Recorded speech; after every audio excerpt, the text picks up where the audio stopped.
Hey Leggari Nation! Today we're showing you how we coated this floor using our floor kit number 14.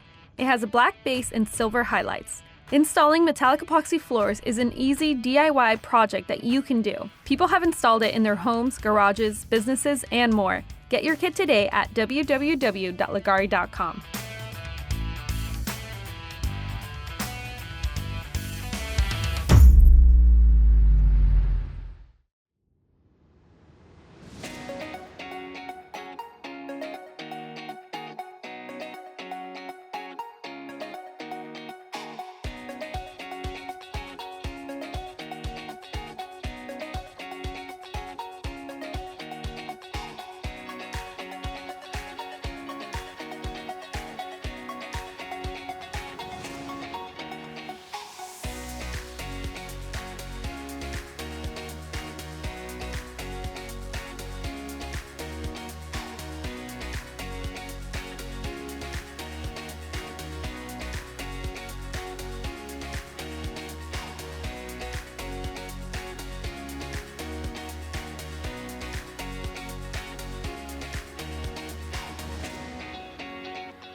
Welcome back, guys. I'm gonna go over mixing a 3-gallon kit of epoxy the proper way. We call it 3P2. This ensures you're not gonna have any soft spots. The resin is gonna be thoroughly mixed. So I got 2 5-gallon buckets. I'm gonna pour all the resin in one, and then we're gonna mix that for a little bit, and I'll go over that process, and then we're gonna pour into a secondary mixing container, mix it a little bit more, and then we're ready to go. Now we're doing a base coat and highlight on this floor. So we have our base coat color, which is black, highlights, silver. And so I'm gonna mix up the resin clear, pour out 24 ounces for my highlights, and then I'm gonna pigment the resin. That way I don't have to measure out 24 ounces, measure, and then pour the rest into here, right? It's a little bit faster. We just wanna make sure everything's ready to go. That way it's not sitting in a bucket too long. So good rule of thumb, 3-gallon kit, if you want small veins, highlights, right? Less accent veins, 12 ounces of highlights per 3-gallon kit. If you want a little bit more accent highlights, you would do 24 ounces of highlights per 3-gallon kit. So again, we're gonna do 24 ounces here, and we're gonna get our A and B dumped out. Resin's a little cold today, so it will take a minute to dump out. So we'll get this started here. We always dump it out for a minute, and then tilt the jug back, let the resin flow out of the handle. And then we'll just slide 5-gallon paint stick through that handle, let it drain. Make sure we're grabbing part A's and not a part B. We don't want to start our working time clock prematurely. And then we'll let these drain until they're a slow drip. All right, we'll let those drain out for a minute. Now, when you guys order a floor kit, you'll get a full tutorial on mixing, how to separate out your batches, everything you need to know. This is just how to get this look, this technique on your floor as far as design goes. All right, so now we're gonna add the part B.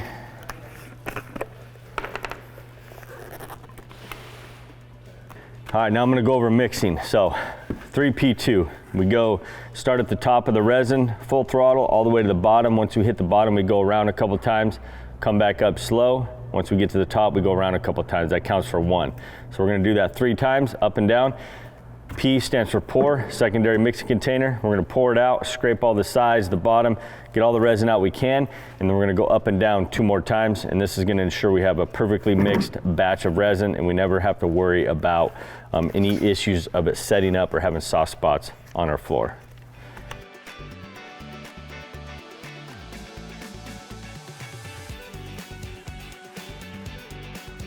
Okay, so that was 1. We're gonna do that 2 more times.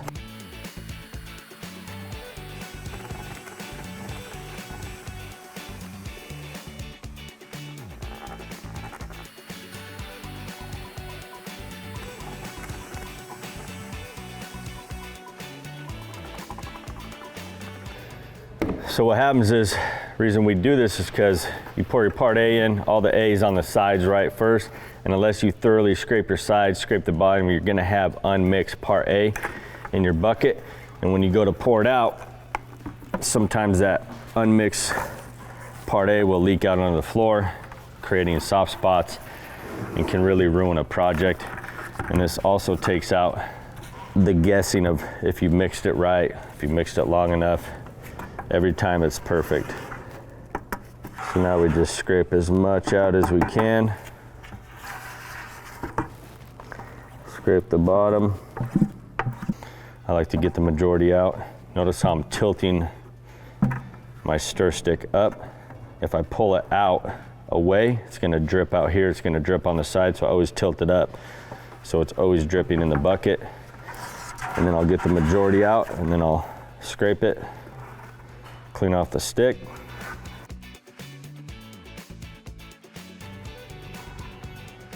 Look at that, no mess.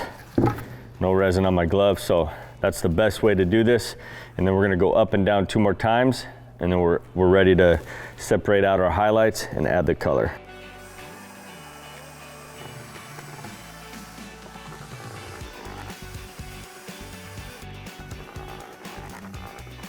Spin my drill off, just so it's not leaking a bunch. So now we're gonna pour out 24 ounces, and then we're gonna add our highlight color, and then we're gonna add our base color to the remaining epoxy in the bucket. This is a small, this will pigment 3 quarts, so we don't need to add it all, but I'll show you how to make sure you get enough metallics. And then we're gonna add the large into the remaining 5-gallon bucket. So I'm gonna put this on low. Obviously, this ain't gonna go all the way to the bottom, I don't think, but I'll be able to at least mix it up a little bit. So it does go to the bottom here.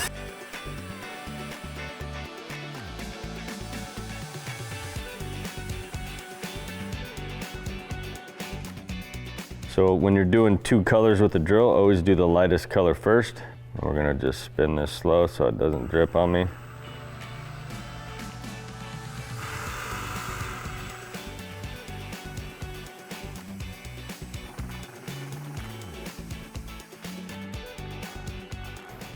Spin out our drill. Now obviously when you guys are doing floor kits and stuff, you never really want to mix your highlights at the same time as your base coat, because this is just going to sit in the bucket, start to heat up as you're spreading out your base coat. So our tutorials kind of go over how to separate out your highlights, so when you're ready to mix them, you'll mix them. But this 3-gallon kit, I'll be able to put it down fast, add the highlights, and show you how to get this type of design in your floors.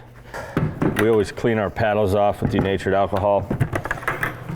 That way we don't get a bunch of epoxy buildup on them.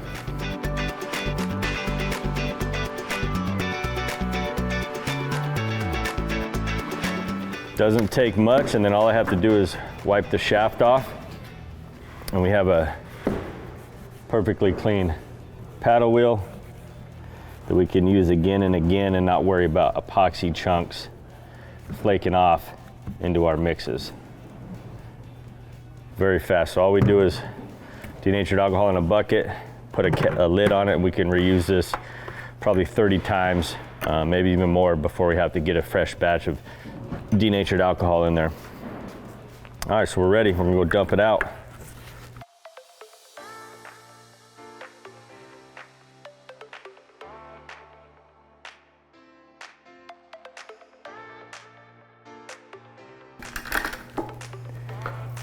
All right, so we're ready to pour out our base coat.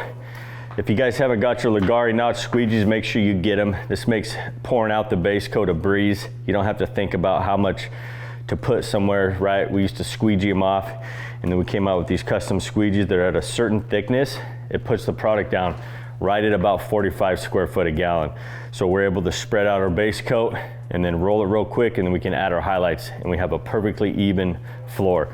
So it's really fast. And they're so dialed on the amount it puts down, you really gotta push it and stretch it to get it perfectly covering your 135 square foot section when you're using 3 gallons. So what I do is I just go around the perimeter.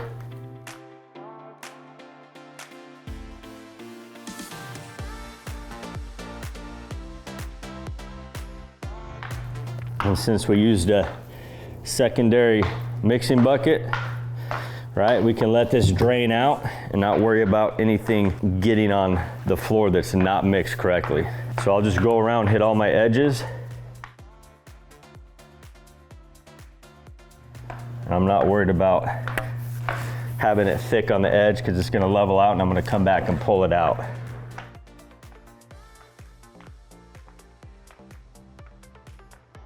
I just wanna make sure I'm all the way up to my tape edge. And we're gonna get right in that corner and start pulling out any thick product.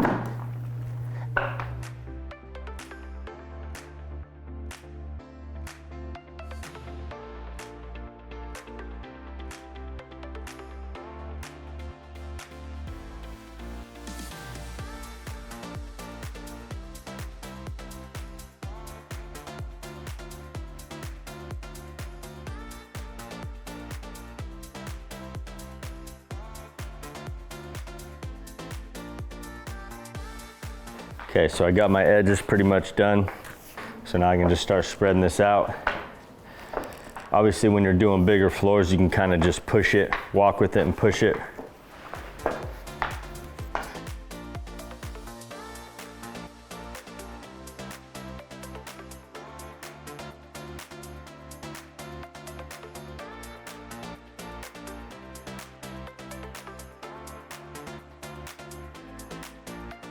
And so that's what I mean by it puts it down exactly at the right square footage.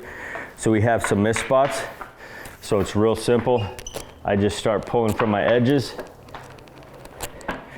Because remember, we had it pretty thick on our edges.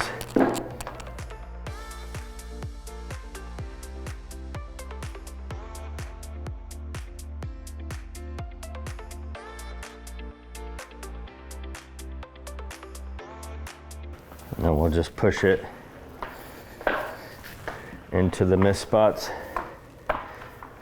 And if you have a few random little opened up spots, it's not that big a deal because we do cross roll it. But I'm just going to show you that we can completely cover this floor at the same exact thickness. And this floor is 135 square feet and it leaves none to spare. That's it. So now we have everything coated at the same exact thickness. There's no mist spots. Took out all the guesswork of trying to spread it out with the squeegee, right? Making sure you have an even coat everywhere. Now we know for sure it's perfectly even everywhere. So now I'm gonna just roll it real quick. 3/8 snap roller, and I'm gonna start kind of soaking this up in random spots.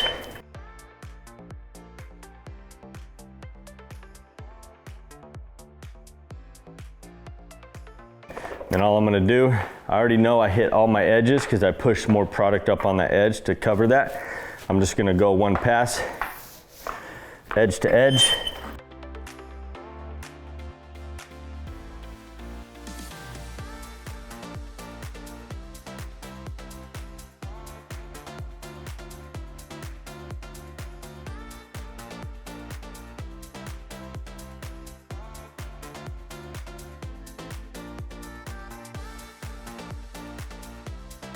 All right, so that's how simple it is using that notch squeegee. Simply roll it out. Now we have a perfect even thickness floor.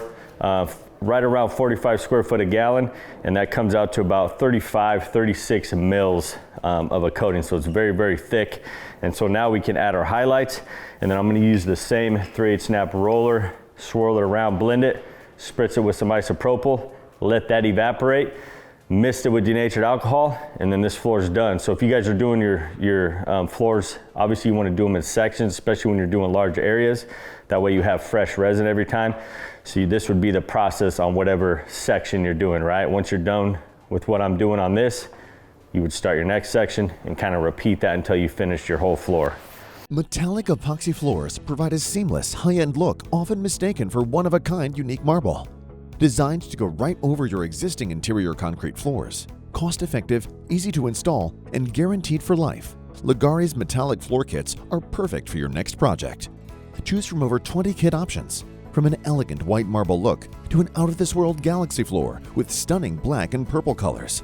Can't find exactly what you're looking for with our pre-built kits? Design your own with one of our custom epoxy floor kits. The possibilities are endless. And don't think you'll be tackling this project alone. Once your kit is purchased, we'll send you step-by-step tutorial videos to help you achieve the exact look you're going for. So head over to Leggari.com or click the link in the description to find the perfect metallic epoxy floor kit for your home. A couple ways you can do highlights: puddles, veins with the paint stick, dip the paint stick in, drizzle it off. I'm just gonna pinch the tip and we're just gonna go around and put some vein patterns, and then we're gonna swirl it around. Biggest thing, guys, is don't run out of highlights before you get color all through your floor. So I'll just kind of go around randomly, right? I'm trying to do different patterns, different directions.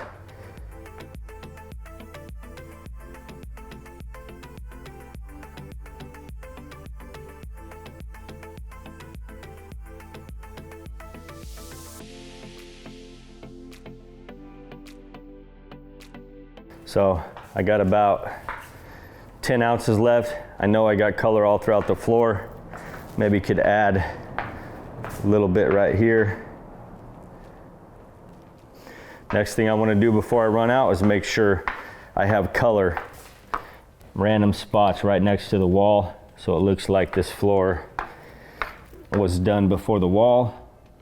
Just gives it a better look. Last thing you want is about an inch wide, 1.5 to 2 inch border around your floor with no highlight colors. Doesn't look that great. And then obviously same thing on your front where your next section's gonna butt up to. And then the remainder I'll just kind of dump out randomly, fill in any bare spots, or add to same vein areas that we already have. So we're gonna swirl it different directions, and all I'm trying to do is blend it enough to where it doesn't look like a pile was poured out. So however long that takes you, it should be relatively quick. Obviously the more I blend, the less silver I'm gonna see. So I wanna take note of that, and I also wanna go different directions. I don't wanna swirl the same exact direction through the whole floor.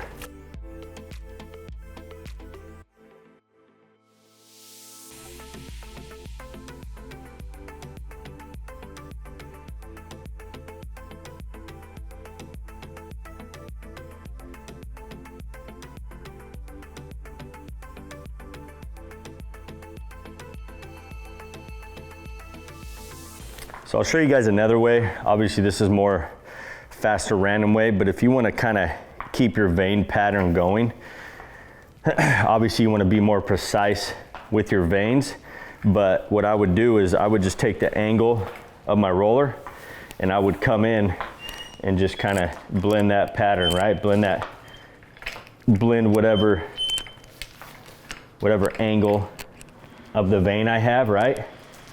And then I would swirl the rest of the floor up to that, and that'll kind of keep more of a vein pattern, where this just kind of blends it out. Very cool look still, and a lot of the silver will kind of pop back through once it levels out and starts to marbleize. But that's kind of another way if you're doing some tighter veins, maybe you're using less highlights, right? You want less highlights out there. So there's a lot of different options, but we're gonna do the same technique on this one, kind of just randomly blend it. There's no guesswork to it, you just blend the whole floor.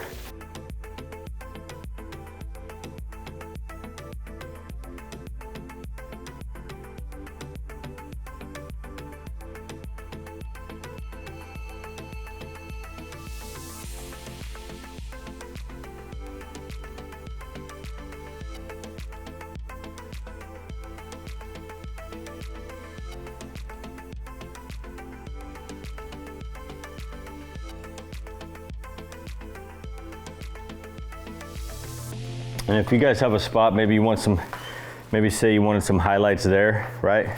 I can just dip into a highlight spot and put some highlight color out there. So you can kind of fine tune it as you're going as well.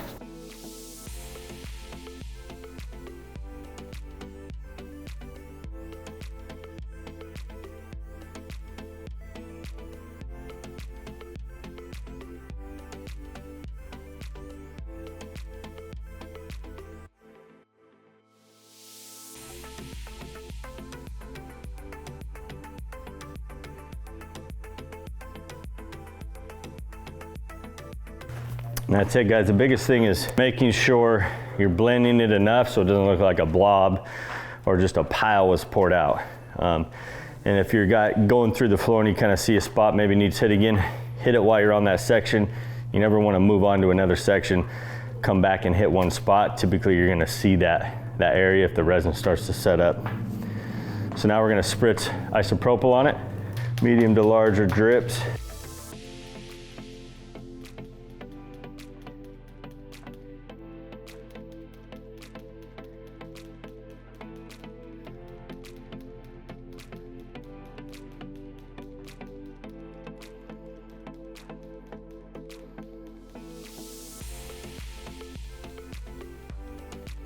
And then we'll let this evaporate for about 5, maybe 10 minutes.